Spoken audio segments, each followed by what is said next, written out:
Hey there, how you doing? So I don't know when was the last time you played Monopoly, but I was just thinking about Monopoly and what it sort of teaches you sort of subtly about real estate investing. And I realize this may just be my opinion and maybe I'm reading too much into my experience. But I thought I'd create a quick video and share it with you. First and foremost is probably the obvious things, right? There's different classes of property, right? There's the purple ones that you start with and they go all the way around to Boardwalk. And different types of properties have different prices. Also, different properties have different rents, right? So those are kind of the subtle things. But I also think there's other things that are sort of interesting about Monopoly that really play into real estate investing and why I think you need to internalize that game just a little bit more. First and foremost is there's these additional cards, right? These, chance cards, community chests, I think they are.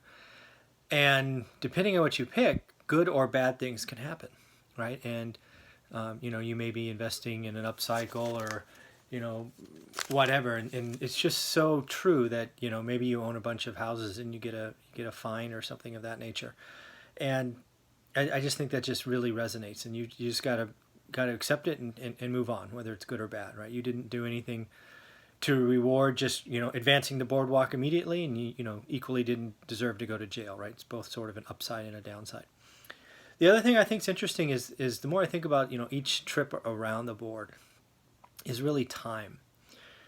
Right, it's obvious by now that it took us 15 years to get where we wanted to go, and I can't remember ever playing Monopoly in less than 15 turns around the board. So I mean, just each turn is just time going by, and it's not good or bad. It just needs to happen, right? You need to let time help you. All right, you go around the board, you land on 7 properties, and you buy 5. Okay, great. A lot of the board's still open. So just realize you shouldn't be in a rush. Real estate investing is not get rich quick. Certainly not buy and hold real estate investing with rentals, right? It took well over a decade before the little stream or trickle of income really became something meaningful and noticeable. So don't think after 2 years if you don't see something, you've got something. It does take time. And again, remember you're investing while you're having a full-time job. So this should be extra for you, and you're playing for that end goal. The other thing that I think is interesting when I think about Monopoly, I don't know how you play it, but there's there's trades. Now in real estate investing, I think that for us is a 1031 exchange. Right? You can take your greenhouse and you could exchange it for a red hotel. I think those things are very interesting. Then, the farther out I think, the whole thing about creating a monopoly, right? 3 of the same color or maybe 2 of the dark blues.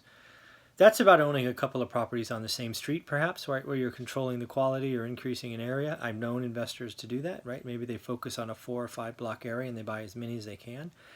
It does happen. I don't know that I recommend that to new investors because I think it's more about the deal and the yield and things of that nature. And being siloed to a 4 block area is probably not the best thing to do for that. But again, I was just struck by all the things Monopoly sort of teaches you subtly, and how I want you to think about real estate investing, right? It takes time. Both good things and bad things can happen. You just got to accept and move on. There's different quality properties, different rents, and frankly, lastly, it's a lot of fun, right? Real estate investing, when you do it right and you have patience and you let it work for you, is a lot of fun. So with that, I thought I'd leave you, and maybe you should go play some Monopoly. Take care.